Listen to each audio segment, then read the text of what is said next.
Good morning everyone. आज के class में हम 2022 जेई मेंस के लिए क्रैश कोर्स को स्टार्ट कर रहे हैं, जिसमें हमारा टारगेट होगा कि 28 से 30 लेक्चर में आपका कंप्लीट क्लास 11th और क्लास 12th का केमिस्ट्री का पोर्शन रिवाइज हो जाए। हमारा टारगेट है कि हर एक क्लास में एक चैप्टर कम से कम अच्छे से रिवाइज हो जाए। तो पहला चैप्टर आज के क्लास में हम लोग करेंगे जो कि है स्टोचियोमेट्री एंड रिडॉक्स रिएक्शन। हम दोनों चैप्टर को एक साथ इसलिए ले रहे हैं क्योंकि कई बार स्टोचियोमेट्री के क्वेश्चन में रिडॉक्स का कॉन्सेप्ट यूज होता है, तो मतलब दोनों टॉपिक को अलग अलग नहीं लिया जा सकता है, क्योंकि आप देखोगे बहुत सारे स्टोचियोमेट्री के क्वेश्चन इक्विवेलेंट मेथड से भी सॉल्व होते हैं। तो सबसे पहले एक बैलेंसिंग का क्वेश्चन हम ले रहे हैं, जिससे कि आपको जो नेक्स्ट क्वेश्चन है स्टोचियोमेट्री का, उसमें हम दिखाएंगे कैसे रिडॉक्स का कॉन्सेप्ट यूज होता है। तो आप लोग देख लीजिए क्वेश्चन। ये क्वेश्चन एडवांस में आया हुआ है 2014 जेईई एडवांस में आया हुआ है, देख लीजिए। बैलेंसिंग करना था I minus chlorate ion, H2SO4 यहां पे इंडिकेट कर रहा है एसिडिक मीडियम। H2SO4 क्या इंडिकेट कर रहा है? Acidic medium. और प्रोडक्ट क्या बन रहा है? Cl माइनस और I2, ठीक है, और HSO4 माइनस। तो सबसे पहले हम आपको दिखाएंगे कैसे इस तरह का क्वेश्चन बैलेंस किया जाता है। जनरली आप लोग जो रिडॉक्स का बैलेंस करते हो उसमें बस H+ लेते हो, H2SO4 या HCl दिया नहीं रहता है ना। आपको करना रहता है कि बैलेंस इन एसिडिक मीडियम, वहां H+ रहता है, केवल H2SO4 या HCl नहीं दिया रहता। लेकिन इस क्वेश्चन में आपको H2SO4 दिया हुआ है, तो आप देखोगे कि कैसे हम H+ को H2SO4 में कन्वर्ट करेंगे। सबसे पहले आप लोग उम्मीद करते हैं क्वेश्चन नोट कर लिए होंगे, है ना। आप लोग वीडियो देखने से पहले इस क्वेश्चन को अटेम्प्ट कर लीजिएगा, ठीक है ना। केवल सॉल्यूशन देखने से कोई फायदा नहीं होगा, आप लोग पहले अटेम्प्ट कर लीजिएगा, फिर इसको देखिएगा। तो देखिए कैसे क्वेश्चन सॉल्व होगा। तो देखिए आप, सबसे पहले I माइनस जा रहा है I2 में, I माइनस जा रहा है I2 में। तो आपको पता होगा कैसे बैलेंस करेंगे। यहां I माइनस है, इधर I2 है, तो इधर आयोडीन के एक एटम, उधर 2 एटम, तो 2I माइनस कर दिए, ठीक है। अब देख लो इधर चार्ज कितना है, लेफ्ट साइड चार्ज कितना है? -2। राइट साइड कोई चार्ज नहीं है, न्यूट्रल है, तो क्या ऐड कर देंगे? 2 इलेक्ट्रॉन। पहला बैलेंस है, एटम भी बैलेंस है और चार्ज भी बैलेंस है। दूसरा देखिए, दूसरे में क्या था? अच्छा, यहां पर I माइनस का हो क्या रहा है? ऑक्सीडेशन। क्या हो रहा है? क्योंकि loss of electron is called oxidation. दूसरा पार्ट देखिए, ClO3 माइनस जा रहा है Cl माइनस में, तो यहां पर आप क्लोरीन का ऑक्सीडेशन स्टेट निकाल लो। क्या हो जाएगा बताओ? क्लोरीन का ऑक्सीडेशन स्टेट हो जाएगा +5, और यहां क्लोरीन का ऑक्सीडेशन स्टेट होगा -1, ठीक है। तो +5 जा रहा है -1 में, तो +5 -1 में कैसे कन्वर्ट होगा? जब 6 इलेक्ट्रॉन गेन होगा। अब देखिए, जब हमने 6 इलेक्ट्रॉन गेन करवाया तो टोटल चार्ज देखो, तो रिएक्टेंट साइड चार्ज कितना हो गया? -1 -6, कितना हो गया? -7। और प्रोडक्ट साइड कितना है? -1। और क्वेश्चन में आप देखे होंगे H2SO4 था, H2SO4 इंडिकेट्स एसिडिक मीडियम, तो चार्ज को किससे बैलेंस करेंगे? H+ से। किससे? H+ से। तो -7 चार्ज को -1 चार्ज में कन्वर्ट करना है, तो क्या ऐड कर देंगे इस साइड? 6H+। अब चार्ज बैलेंस हो चुका। अब चार्ज बैलेंस हो गया, तो अब देखो इधर हाइड्रोजन ऑक्सीजन एक्स्ट्रा है और प्रोडक्ट साइड हाइड्रोजन ऑक्सीजन नहीं है, तो कितना हाइड्रोजन एक्स्ट्रा है? 6। कितना ऑक्सीजन एक्स्ट्रा है? 3। तो क्या लिख देंगे? 3H2O। अब देखिए यहां पर एक ट्रिक है। आप जो क्वेश्चन देखे थे उसमें H+ नहीं था, उसमें H2SO4 था। क्या था? H2SO4। तो अब देखो, आप खुद बताओ, आप लोग पढ़े भी हो, H+ को H2SO4 में कैसे कन्वर्ट कर सकते हैं? HSO4 माइनस ऐड करके, है ना। H+ को H2SO4 में कैसे कन्वर्ट करेंगे? HSO4 माइनस को ऐड करेंगे, तो यहां 6H+ है, तो कितना HSO4 माइनस ऐड करेंगे? 6HSO4 minus. तो अगर हम इस साइड 6HSO4 माइनस ऐड कर रहे हैं, तो दूसरे साइड भी 6HSO4 माइनस ऐड करना पड़ेगा,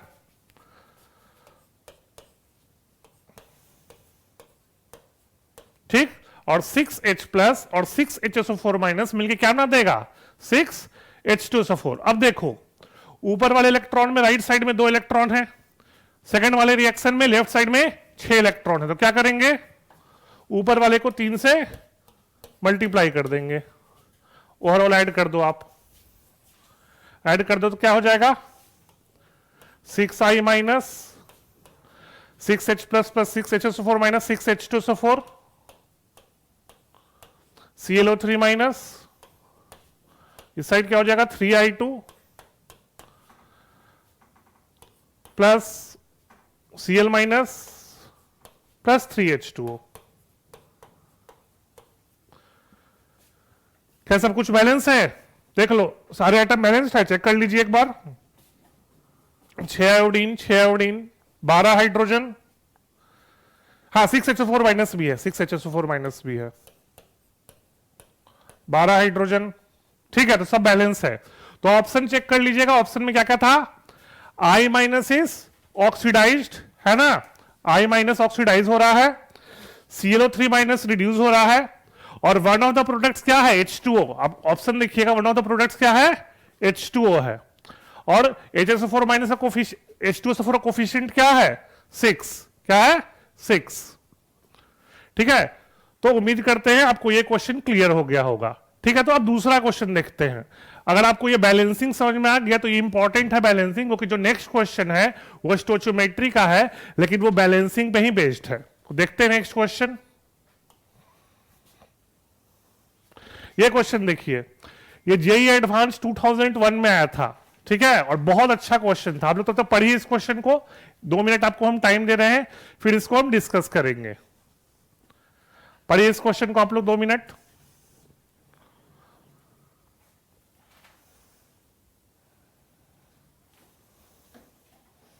है ना, क्वेश्चन में क्या है कि 20 ml H2O2 solution, 20 ml H2O2 solution hydrogen peroxide solution किससे रिएक्ट कर रहा है, 20 ml KMnO4 सॉल्यूशन से। KMnO4 को क्या कहते हैं, पोटेशियम परमैंगनेट। और जो पोटेशियम परमैंगनेट सॉल्यूशन है, अब हम उसका मोलैरिटी निकालेंगे। कैसे निकालेंगे, तो देखो, उसी KMnO4 सॉल्यूशन को किससे रिएक्शन करवाएं, MnSO4 से। किससे, MnSO4 से। और क्या मिल रहा है, ब्राउन प्रेसिपिटेट। क्या मिल रहा है, ब्राउन प्रेसिपिटेट। किसका, MnO2 का। किसका, MnO2 का। और जो MnO2 बन रहा है उसका रिएक्शन किससे करवा रहे हैं, सोडियम ऑक्सलेट। किसे, सोडियम ऑक्सलेट। कौन से मीडियम में, डाइल्यूट H2SO4 है, ठीक है ना। तो MnO2 सोडियम ऑक्सलेट से रिएक्ट कर रहा है H2SO4 मीडियम में, और आपको सोडियम ऑक्सलेट का मोलैरिटी दिया है और वॉल्यूम दिया है, तो उससे आपको निकालना है H2O2 सॉल्यूशन का मोलैरिटी। तो देखो कैसे करेंगे इस क्वेश्चन को।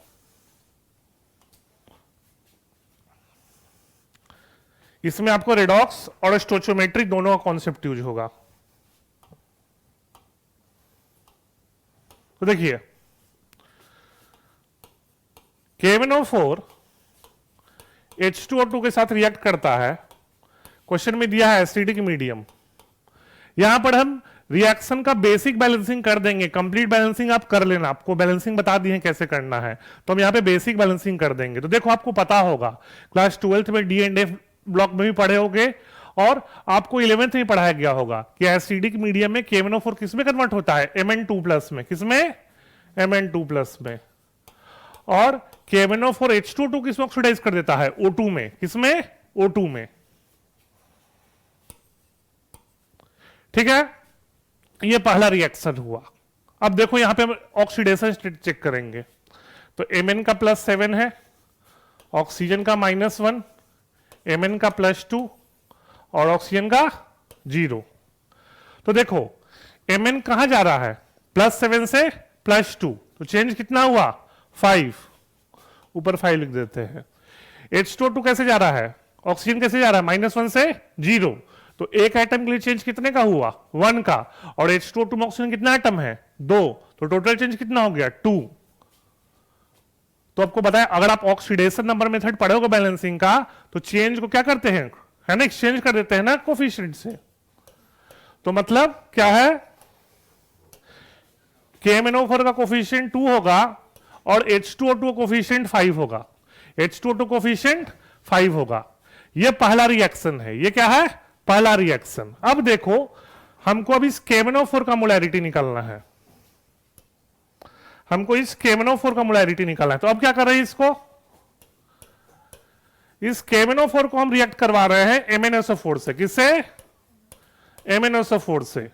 और क्वेश्चन में दिया है कि दोनों कन्वर्ट हो रहा है MnO2 में। दोनों किस में कन्वर्ट हो रहा है? MnO2 में। तो देखो आप, फिर से वही बात, Mn का ऑक्सीडेशन स्टेट क्या है? +7, यहां Mn का +2, यहां Mn का +4। तो देखो KMnO4 +7 से जा रहा है +4 में, तो चेंज कितना होगा? 3। MnSO4 +2 से +4, तो चेंज 2। फिर से वही बात, एक्सचेंज कर देंगे कोफिशिएंट, तो क्या हो जाएगा देख लो, इसका कोफिशिएंट 2 हो जाएगा, इसका 3 हो जाएगा। और कॉमन सेंस लगाओ, रिएक्टेंट में 2 एटम है मैंगनीज का KMnO4 से, 3 एटम है मैंगनीज का MnSO4 में, तो MnO2 में कितना है? MnO2 का कोफिशिएंट कितना होना चाहिए? 5 है ना। बैलेंसिंग करोगे Mn एटम का तो 2 और 3 5। हम बाकी बैलेंसिंग नहीं कर रहे, आप कर लेना खुद से, बैलेंसिंग आपको आना चाहिए। स्केलेटल हम बेसिक बैलेंसिंग कर दे रहे हैं। और लास्ट में क्या है, जो ये MnO2 है वो रिएक्ट कर रहा है सोडियम ऑक्सलेट से। किससे? सोडियम ऑक्सलेट से। तो MnO2 सोडियम ऑक्सलेट से रिएक्ट करेगा, तो याद रखिएगा MnO2 कन्वर्ट होगा Mn2+ में। किसमें? Mn2+। और सोडियम ऑक्सलेट ऑक्सीडाइज हो जाएगा कार्बन डाइऑक्साइड में। किसमें? कार्बन डाइऑक्साइड में। अब आप देखोगे अगर ऑक्सीडेशन स्टेट, तो Mn का +4, कार्बन का यहां +3 होगा, यहां +2, यहां +4। तो चेक करोगे तो MnO2 +4 से कहां जा रहा है? +2 में। तो क्या हो गया? चेंज 2। कार्बन जा रहा है +3 से +4, तो चेंज 1। लेकिन कितना कार्बन एटम है? 2, तो टोटल चेंज 2। अब इसको चेंज करोगे, एक्सचेंज करो तो क्या हो जाएगा? 2 2, ठीक है ना। इधर भी कर दोगे तो ये भी कितना हो जाएगा? 2, और ये हो जाएगा 4। हम कंप्लीट बैलेंसिंग नहीं किए हैं, वो आप खुद से कर लेना। हम मेन बैलेंसिंग कर दे रहे हैं जिससे क्वेश्चन आपको आराम से हो जाए। बाकी बेसिक बैलेंसिंग आपको आना चाहिए। तो अब देखो क्वेश्चन में क्या दिया था आपको, सोडियम ऑक्सलेट का मोलैरिटी वॉल्यूम दिया है। सोडियम ऑक्सलेट का आप देखना मोलैरिटी वॉल्यूम दिया हुआ है। मोलैरिटी कितना है? 0.2। मोलैरिटी है 0.2 और वॉल्यूम कितना है? 10। तो 2 मिलीमोल्स हो गया। आप पढ़े होगे मिलीमोल्स होता है मोलैरिटी इनटू वॉल्यूम इन ml। तो सोडियम ऑक्सलेट का 2 मिलीमोल हो गया। तो बैलेंसिंग से देखो 2 मोल सोडियम ऑक्सलेट कितने मोल MnO2 सिलेक्ट कर रहा है? 2। तो यहां भी मिलीमोल्स कितना होगा इसका? 2। और यही MnO2 कहां से आया है? इस स्टेप से आया है। तो MnO2 का अगर मिलीमोल्स 2 है तो KMnO4 का मिलीमोल्स कितना हो जाएगा? करो स्टोइचियोमेट्री। 5 मोल करता है 2 मोल से, तो एक कितने से करेगा? 2/5। तो 2 कितने से करेगा? 2 × 2/5 क्या हो जाएगा? 4/5 यानी कि 0.8। तो KMnO4 का मिलीमोल 0.8 हो जाएगा। अब यही देखो, यही KMnO4 ने H2O2 सिलेक्ट कर रहा है, तो KMnO4 का मिलीमोल 0.8 आया। तो KMnO4 का मिलीमोल 0.8 आया, तो फिर से स्टोइचियोमेट्री यूज करो।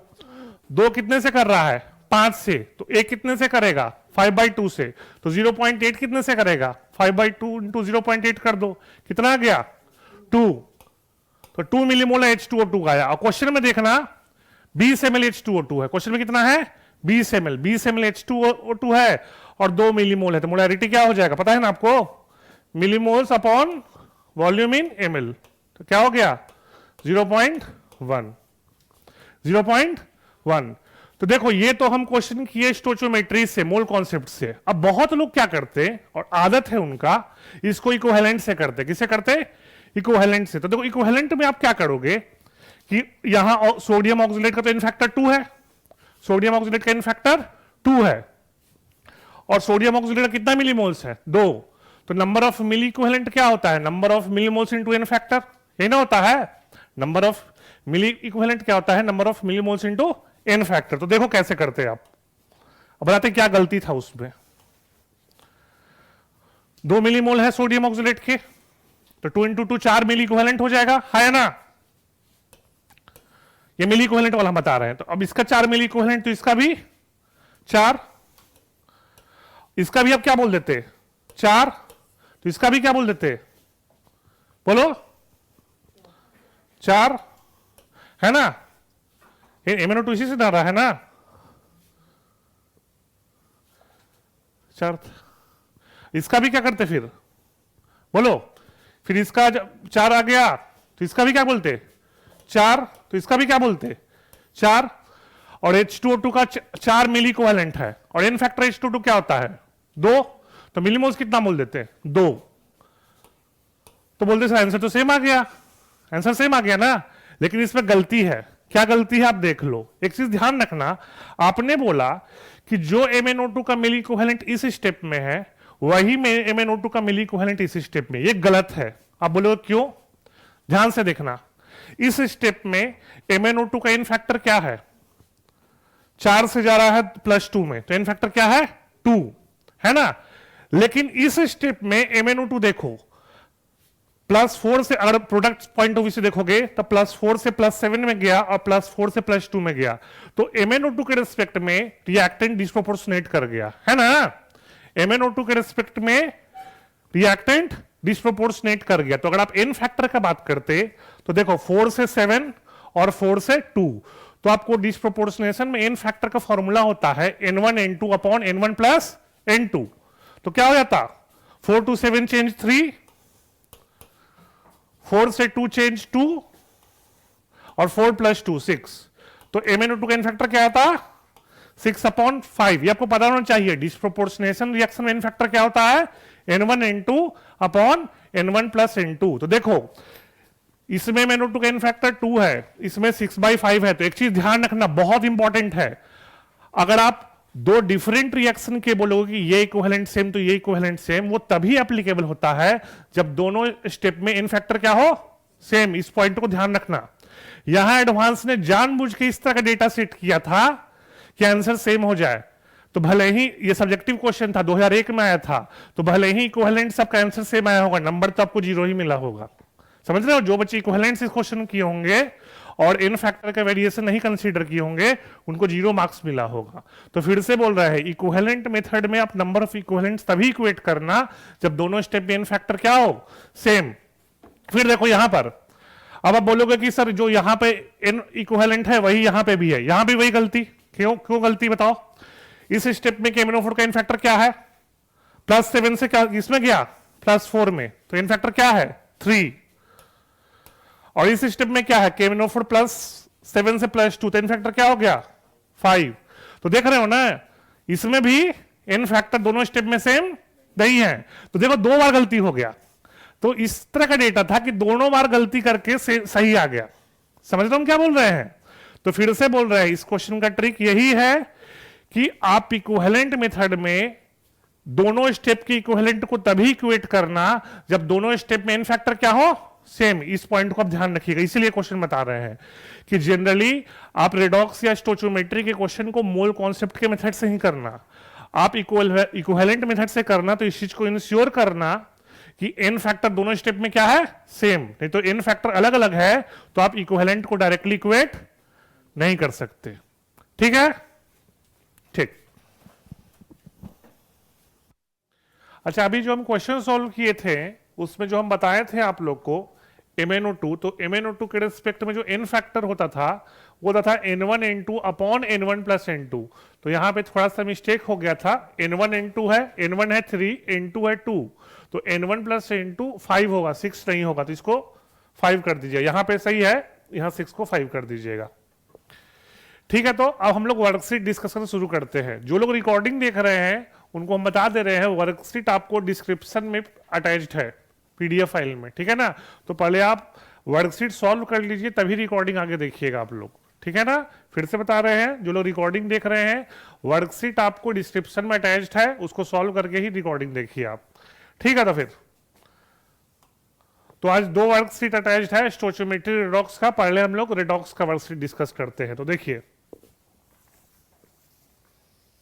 पहले रेडॉक्स का वर्कशीट करेंगे। तो बताइए कौन सा क्वेश्चन में डाउट्स है 8th में, बोलो 4th। तो 4th क्वेश्चन देखते हैं हम लोग।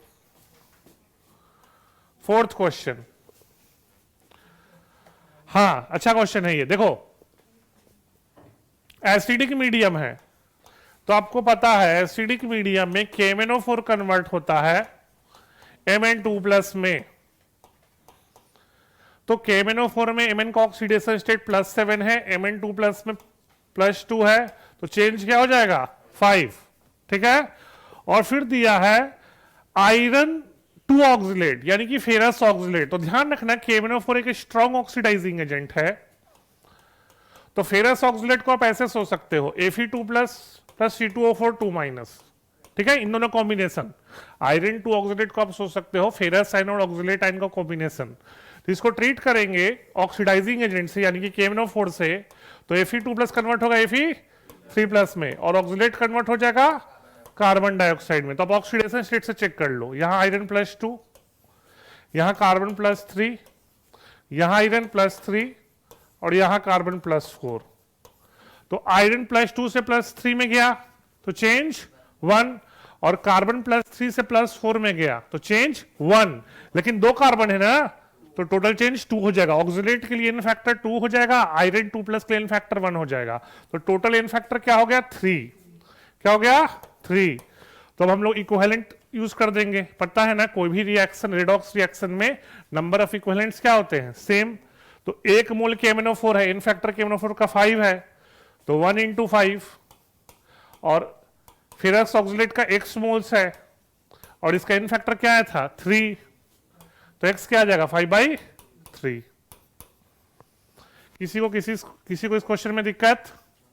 तो इस क्वेश्चन में ट्रिक यही था कि फेरस ऑक्सिलेट में आयरन 2+ ऑक्सिलेट आयन दोनों का ऑक्सीडेशन स्टेट चेंज हो रहा था, ठीक है। तो फिर नेक्स्ट क्वेश्चन, नेक्स्ट बोलिए क्वेश्चन नंबर 8,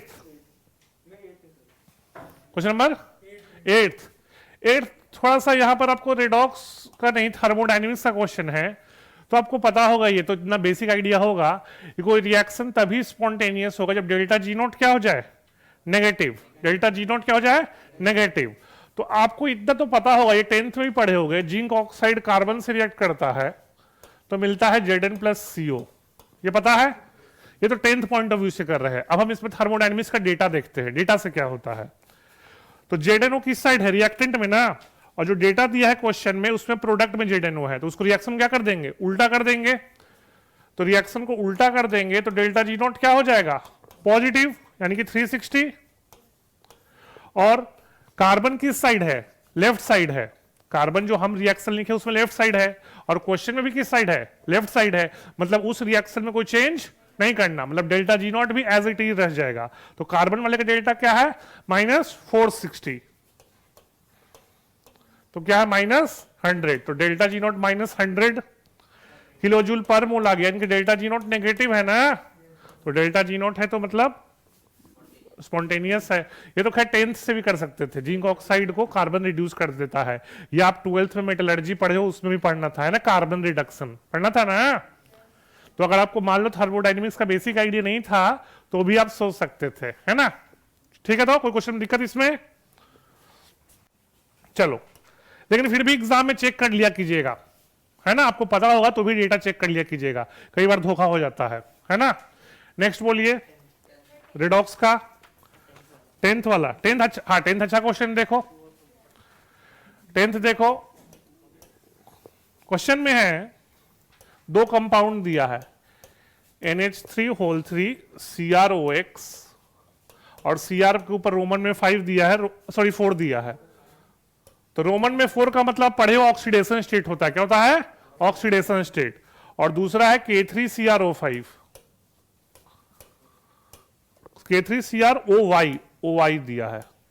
अच्छा क्वेश्चन में दिया है पढ़ना all oxygen being in परऑक्सी form, तो आप पढ़े हो परऑक्सी फॉर्म में ऑक्सीजन का ऑक्सीडेशन स्टेट -1 होता है, सबको पता है ना, ये पता होना चाहिए। परऑक्सी फॉर्म में ऑक्सीजन का ऑक्सीडेशन स्टेट -1 होता है, ये होता है परऑक्सी फॉर्म, ये होता है परऑक्सी फॉर्म, ऑक्सीजन ऑक्सीजन बॉन्ड हो और इसमें ऑक्सीजन का ऑक्सीडेशन स्टेट क्या होता है -1। तो अब देख लो दोनों कंपाउंड है, तो दोनों कंपाउंड तो न्यूट्रल है, न्यूट्रल है मतलब टोटल चार्ज क्या होगा 0, तो रेडॉक्स का रूल लगा दो।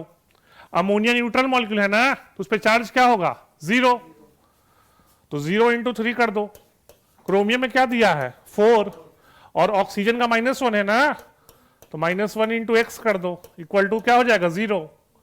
तो x क्या आ गया 4 आ गया, x क्या आ गया 4 आ गया। इसी तरह से सेकंड में कर दो।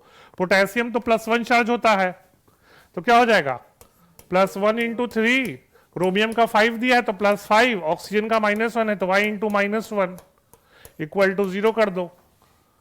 तो क्या हो गया y क्या आ जाएगा 8, y क्या हो जाएगा 8, है ना, क्लियर। तो ध्यान रखना, इसमें बस यही हिंट था कि कंपाउंड में टोटल चार्ज 0 होता है, सबके ऑक्सीडेशन स्टेट का सम, और पेरोक्साइड फॉर्म में ऑक्सीडेशन स्टेट क्या होता है -1। किसी को दिक्कत? चलो नेक्स्ट क्वेश्चन बोलो। कौन सा 11th तो पी ब्लॉक का क्वेश्चन है। आपको रिएक्शन नहीं पता है तो दुख की बात है, तो देख लो। अगर क्लोरीन एक्सेस में रहा, क्लोरीन एक्सेस में रहा तो मिलता है NCl3 + 3HCl। और आप ये भी पढ़े थे एनसीईआरटी में दिया होगा पी ब्लॉक का कि NCl3 एक्सप्लोसिव होता है ना। और अगर अमोनिया एक्सेस में रहा 8NH3 + 3Cl2 तो मिलता है 6NH4 8NH क्या हो जाएगा 6NH4Cl + N2। बैलेंस है, देख लीजिए तो एक मिनट देख लेते हैं बैलेंस है कि नहीं। 8 3 24, 6 4 24, हाँ सही बैलेंस है। तो अब देख लीजिए क्वेश्चन में क्या है, नाइट्रोजन विथ ऑक्सीडेशन नंबर +3, बिल्कुल NCl3 में +3 होता है, क्या होता है +3, बी हाँ 0, N2 में 0 होगा ना, तो क्या हो जाएगा both A and B are correct. तो ये देखो, तो आपको ये क्वेश्चन 2 चैप्टर का मिक्स था, रेडॉक्स प्लस पी ब्लॉक, है ना। पी ब्लॉक पढ़े होगा 12th में, ग्रुप 15 का क्वेश्चन है ये। हो गया, पढ़े आगे, चलो नेक्स्ट बोलिए। 13 देखिए, ये भी इजी क्वेश्चन है। आपको एक कॉम्प्लेक्स दिया हुआ है, कॉम्प्लेक्स है CrO2 NH3 H2O Cl2। तो आपको ये तो पता है, देखिए Cr के ऊपर चार्ज दिया है 3, क्या दिया है 3, तो कुछ करना ही नहीं आपको, ये तो पता है ना, ये कॉम्प्लेक्स है और ये मॉलिक्यूल है या कंपाउंड है, तो इसमें सबके ऑक्सीडेशन स्टेट का सम क्या होगा 0, क्या होगा 0। और आपको बताना है कि ऑक्सीजन कौन से फॉर्म में है, ऑक्सीजन कौन से फॉर्म में है। तो ऑक्सीजन पे चार्ज हम x मान लेते हैं, क्या मान लेते हैं x। तो देख लो आप, क्रोमियम 3 है तो 3, ऑक्सीजन पे क्या है x। अमोनिया कैसा मॉलिक्यूल होता है न्यूट्रल, तो 0 इंटू क्या हो जाएगा 4, 0। वाटर भी क्या है न्यूट्रल, और क्लोरीन का था -1 ना, तो -1 इंटू 2 इक्वल टू क्या हो जाएगा 0 होगा, है ना। बाहर क्लोरीन भी तो है और क्लोरीन पे चार्ज -1 होता है, ठीक है। नहीं ऑक्सीजन पे चार्ज हम पूरा निकाल रहे हैं, O2 पे चार्ज निकाल रहे हैं पूरा हम, एज अ होल O2 पे चार्ज निकाल रहे हैं। तो फिर देख लो क्या हो जाएगा, आप सॉल्व करो इसको, तो x आ जाएगा -1, x क्या आ जाएगा, तो आप पढ़े हो O2 -1 पढ़े थे ना 11th में, एस ब्लॉक में सुपर ऑक्सो, क्या हो जाएगा super oxo, super oxide ion पढ़े ना हो O2 -1। ध्यान रखना, ये जो x चार्ज माने हैं पूरे O2 पे माने हैं, O पे नहीं माने हैं, O2 पे माने हैं, नोट कर लो। फिर नेक्स्ट क्वेश्चन देखेंगे।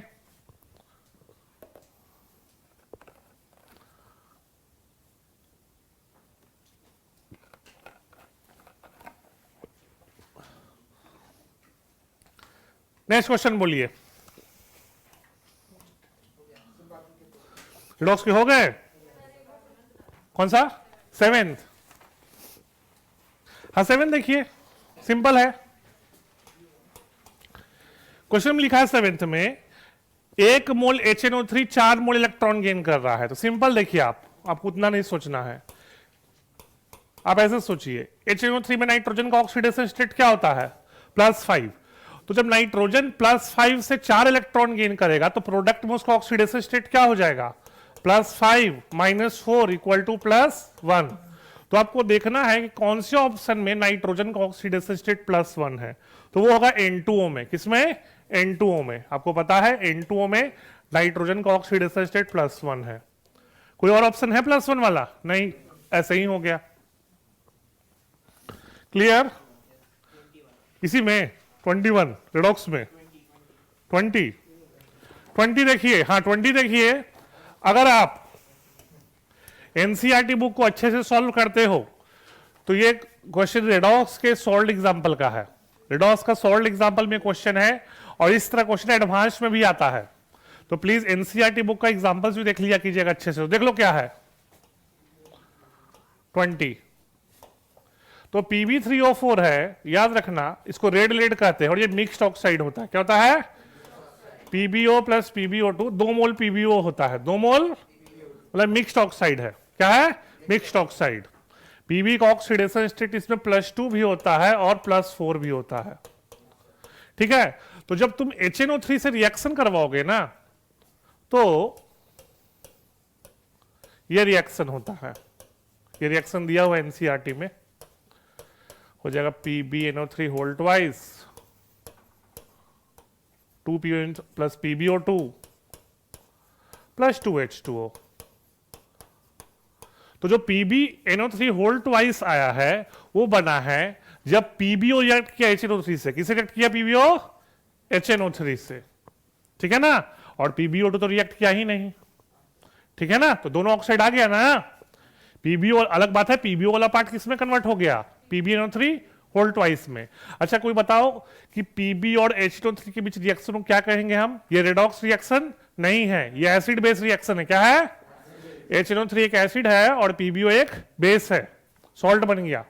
क्या बन गया? सॉल्ट। रेड नाइट्रेट सॉल्ट होता है ना। तो ये रिएक्शन एनसीईआरटी के सॉल्ट एग्जांपल में दिया हुआ है, आप देख लीजिएगा। ठीक है, तो इसलिए बोल रहे हैं एनसीईआरटी का सॉल्ट एग्जांपल भी अच्छे से देखना है, कई बार डायरेक्ट क्वेश्चन आता है। ठीक है, तो हाँ 19th में ध्यान रखिएगा। तो क्लास 10th का बायो का क्वेश्चन है। जो फोटोसिंथेसिस होता है ना उसमें जो ऑक्सीजन आता है वो वाटर से ही आता है, बस यही बताना है। ध्यान रखिएगा, इंपॉर्टेंट है। फोटोसिंथेसिस में जो ऑक्सीजन आता है वो कहां से आता है? वाटर से ही आता है, वो कार्बन डाइऑक्साइड से नहीं आता। ये इंपॉर्टेंट फैक्ट है, याद रखिएगा। वैसे तो बायो में ज्यादा पूछता है ये, लेकिन केमिस्ट्री में भी आ सकता है कि फोटोसिंथेसिस में ऑक्सीजन कहां से आता है? वाटर से आता है। तो वाटर का मतलब ऑक्सीडेशन होता है और CO2 का रिडक्शन। आंसर देख लो, ये हो जाएगा करेक्ट एक्सप्लेनेशन। चलो, तो रेडॉक्स का यहां पर वर्कशीट डिस्कस हो गया है ना। अब हम लोग स्टोइचियोमेट्री का देखते हैं।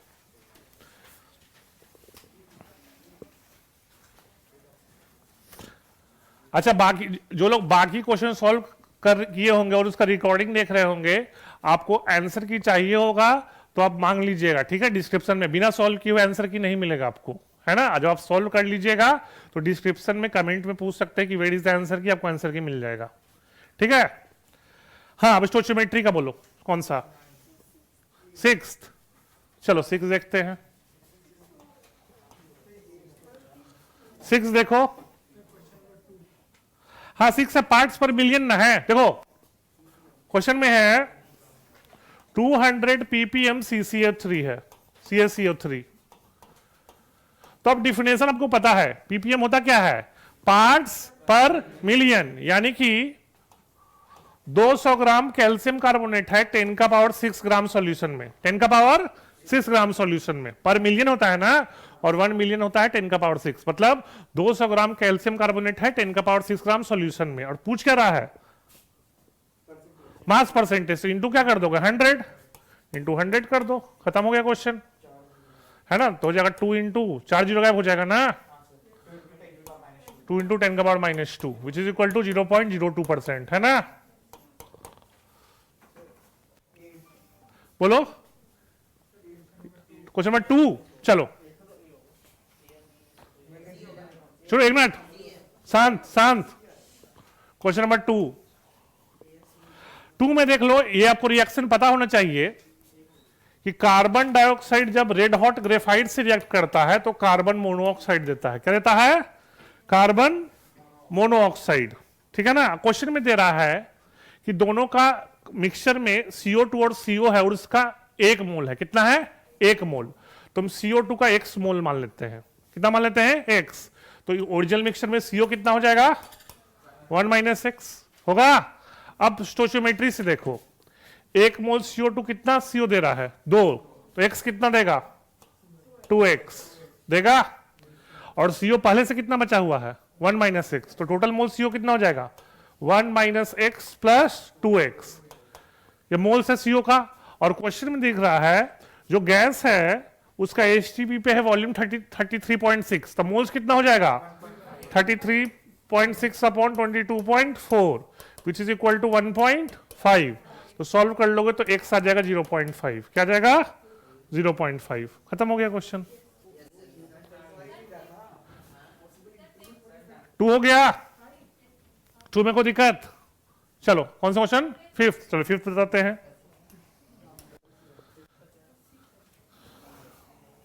5th तो इजी क्वेश्चन है, चलो कोई बात नहीं। मास होता है ना डेंसिटी इंटू वॉल्यूम, मल्टीप्लाई करते चल जाओ। दोनों का मास स्क्वायर कर दो, दोनों का मास स्क्वायर कर दो तो टोटल मास हो जाएगा। हम बताते हिंट देते हैं D1 V1 plus D2 V2। उसे टोटल मास ऑफ सॉल्यूशन मिल जाएगा। और उससे आप H2SO4 का मास, H2SO4 का मास अपन पूरे सॉल्यूशन का मास इंटू 100, है ना। 9th। हाँ 9th देख लो। 9 देखो। 9 देखिए, 800 gram of 40% solution by weight of solution was cooled. देखो 800 ग्राम सॉल्यूशन में 40% सॉल्यूट है। क्या है? 40% सॉल्यूट। तो मास ऑफ सॉल्यूट क्या हो गया?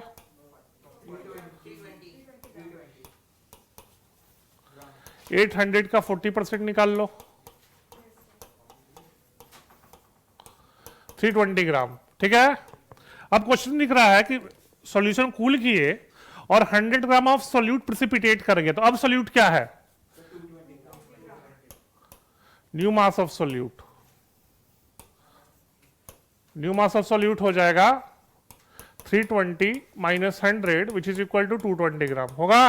अच्छा एक चीज ध्यान रखो, सॉल्यूट तो सॉल्यूशन का ही ना पार्ट है। तो सॉल्यूट का मास घटा तो सॉल्यूशन का भी तो मास घटा। तो मास ऑफ सॉल्यूशन हमने यहाँ क्या आ जाएगा? 800 minus 100 which is equal to 700। समझ में आया हम क्या बोल रहे हैं? अगर सॉल्यूट का मास घटा तो सॉल्यूशन का भी मास घट गया। तो अब देख लो नया क्या हो जाएगा? 200 बाई 700, 220 सॉरी, हाँ 220 बाई 700 इंटू 100, 31.4%। ठीक है। बहुत लोग जल्दबाजी में ये मिस कर देते हैं, सॉल्यूट का मास घटा देते हैं लेकिन सॉल्यूशन का मास नहीं घटाते। ध्यान रखना, सॉल्यूट तो सॉल्यूशन का ही पार्ट है। तो सॉल्यूट का मास कम होगा तो सॉल्यूशन का मास तो अपने आप कम हो जाएगा। नोट कर लो।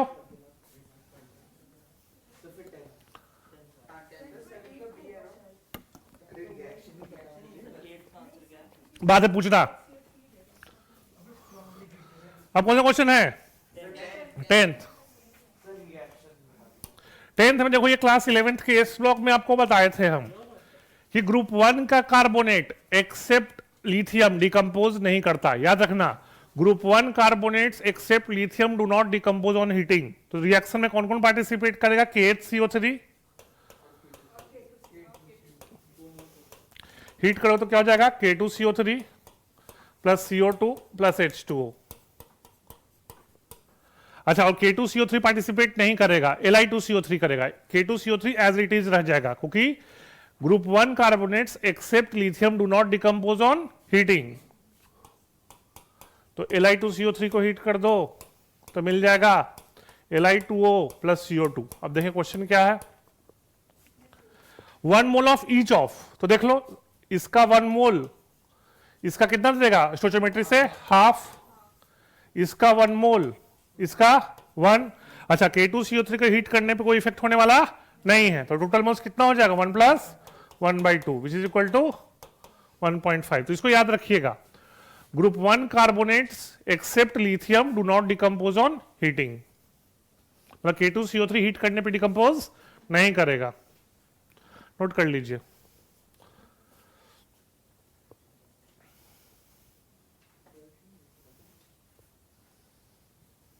है ना, स्टोइचियोमेट्री से 2 मोल दे रहा है 1 मोल, तो 1 देगा half mole. Next question 14th, चलिए।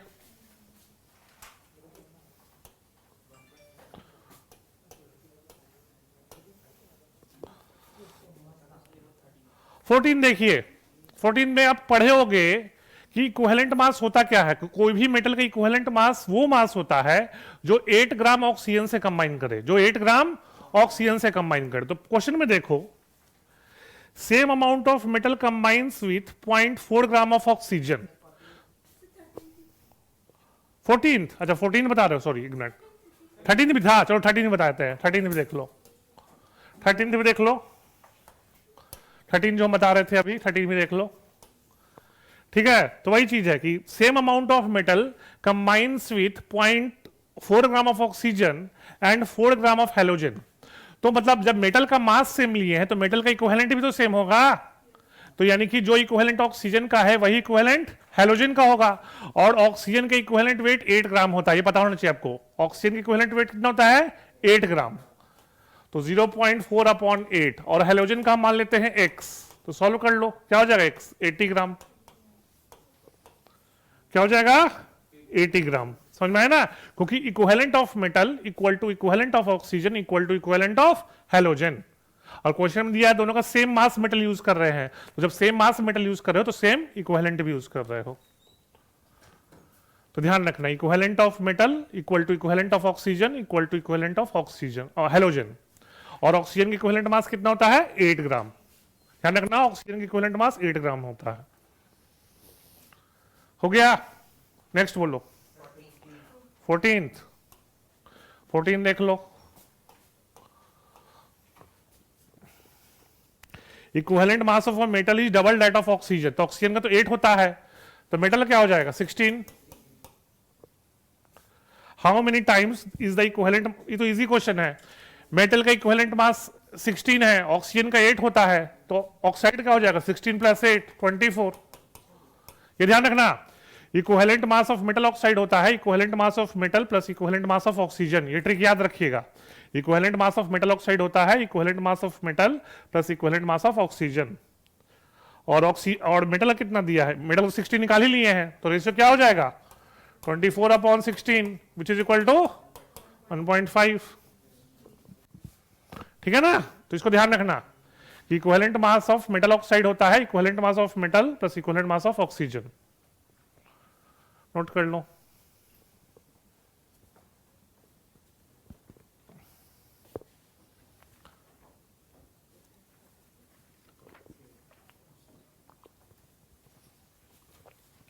नेक्स्ट क्वेश्चन, नेक्स्ट 15 देख लो। 15 अच्छा क्वेश्चन है। 15 जेई मेंस का आया हुआ क्वेश्चन है। 15 जेई मेंस में आया हुआ क्वेश्चन है। तो रिएक्शन देख लो। RH2 plus calcium ion gives RCA plus 2H plus. Question में दिया है H प्लस का कंसेंट्रेशन 0.01। क्या दिया है? 0.01। तो आपको पता है स्टोइचियोमेट्री से देखो, अगर H प्लस का कोफिशिएंट 2 है और कैल्शियम का कोफिशिएंट 1, तो कैल्शियम का कंसेंट्रेशन क्या हो जाएगा? हो जाएगा? बोलिए। और मान लेते हैं वॉल्यूम को मान लेते हैं 1 लीटर। क्या मान लेते हैं? वॉल्यूम 1 लीटर मान लेते हैं। तो मोलैरिटी तो 0.01/2 आ गया ना, तो मोल्स भी कितना हो जाएगा? 0.01/2 है ना। अगर वॉल्यूम 1 लीटर मानोगे तो जो मोलैरिटी है वही मोल्स हो जाएगा। तो ये किसका मोल्स है? कैल्शियम का। तो मास क्या हो जाएगा? 40 कर दो, तो क्या हो जाएगा? 0.2 ग्राम। क्या जाएगा? 0.2 ग्राम। अब ध्यान से देखो, हमने सॉल्यूशन का मास कितना माना था?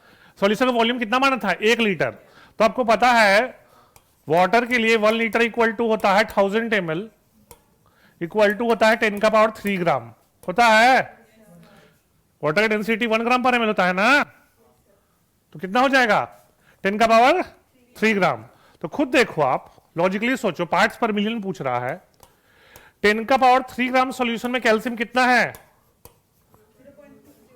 0.2 ग्राम, और पूछ कितना मेरा है पार्ट्स पर मिलियन। तो 10 का पावर 6 में कितना हो जाएगा, किससे मल्टीप्लाई कर देंगे 10 का पावर 3 से, तो 200 आ जाएगा। तो पार्ट्स पर मिलियन कितना हो जाएगा 200 ppm हो जाएगा। होगा समझ में आया ना क्या हुआ, ppm में हमको 10 का पावर 6 ग्राम में निकालना होता है। क्लियर है, अच्छा क्वेश्चन है, जे मेंस में आया हुआ है। उसमें पीएच दिया था, क्या दिया था पीएच, यहां पे आपको एच प्लस दे दिया है, वहां क्वेश्चन में पीएच दिया था, तो पीएच से तो एच प्लस निकाल लोगे ना, एच प्लस होता है 10 का पावर माइनस पीएच, है ना। नेक्स्ट क्वेश्चन बोलो कि कौन सा 16 तो चलो देखो 16 देख लो, 2 मोल H2O2 डिकम्पोज करके दे रहा है 2H2O प्लस O2। अब क्वेश्चन में दिया है कि एचटीपी पे 1 मोल 24 लीटर ऑक्यूपाई करता है, बोल रहा है ना, और ऑक्सीजन का वॉल्यूम कितना दिया है 3 लीटर, तो मोल्स क्या हो जाएगा 3/24 1/8 होगा। क्वेश्चन में दिया है कि 1 मोल 24 लीटर ऑक्यूपाई करता है, तो 3 लीटर का मोल्स कितना हो जाएगा 3/24। और देखिए क्या है, आप से H2O का मोल्स निकाल सकते हो, 1 मोल ऑक्सीजन 2 मोल H2O2, तो 1/8 कितना देगा 2/8 विच इज इक्वल टू 1/4। और मोल्स क्या होता है मोलैरिटी इनटू वॉल्यूम इन लीटर्स होता है, मोलैरिटी कितना है x मान लिया है, और वॉल्यूम कितना है 100 ml यानी कि 1/10, ठीक है। तो कर लो सॉल्व, x आ जाएगा 10/4 विच इज इक्वल टू 2.5।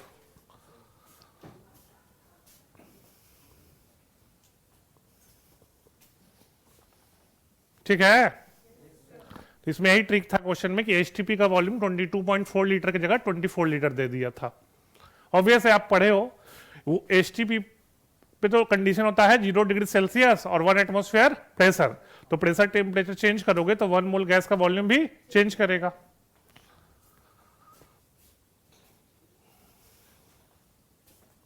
नेक्स्ट बोलिए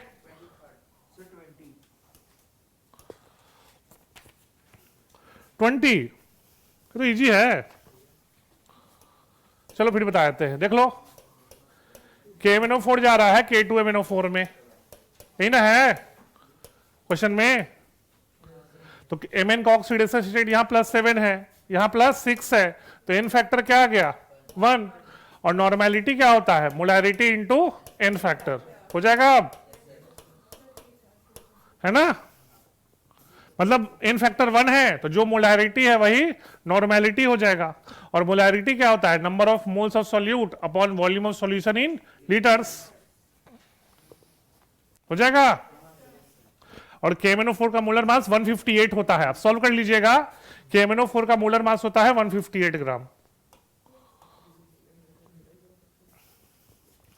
नेक्स्ट बोलो 23rd, ठीक है 23rd देख लो, ये तो खैर इक्विलिब्रियम का भी क्वेश्चन है। वेपर डेंसिटी आप पढ़े हो, वेपर डेंसिटी होता है ना density of gas upon density of hydrogen gas, और इसको ऐसे भी सकते हो molecular mass of gas upon 2। तो वेपर डेंसिटी दिया है मिक्सचर का 38.3, तो मोलर मास क्या हो जाएगा 38.3 इंटू 2 कर लेना, तो क्या हो जाएगा 76.6। मिक्सचर का वेपर डेंसिटी दिया है 38.3 और मॉलिक्यूलर मास होता है ट्वाइस ऑफ वेपर डेंसिटी, क्या होता है twice of vapour density, 2 into 38.3 कर दो। अब मिक्सचर है 100 ग्राम, कितना है 100 ग्राम, तो मान लेते हैं उसमें NO2 है x ग्राम, कितना है x ग्राम, तो उसका मोल्स क्या हो जाएगा x/46 होगा, और N2O4 कितना मान लोगे, जब मिक्सचर 100 ग्राम का है तो NO2 x ग्राम है, तो N2O4 कितना हो जाएगा 100 माइनस x, तो मोल्स क्या हो जाएगा 100 माइनस x अपॉन 92 होगा। एक मिनट,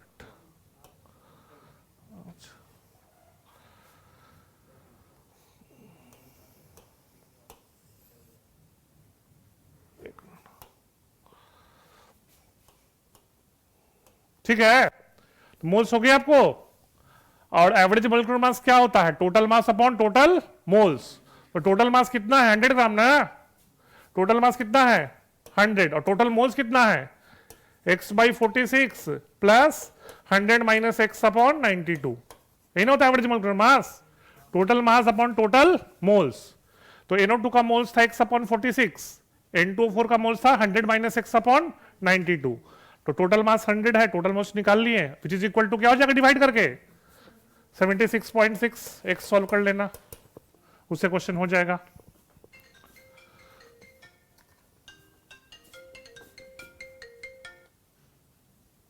ठीक है, कोई दिक्कत?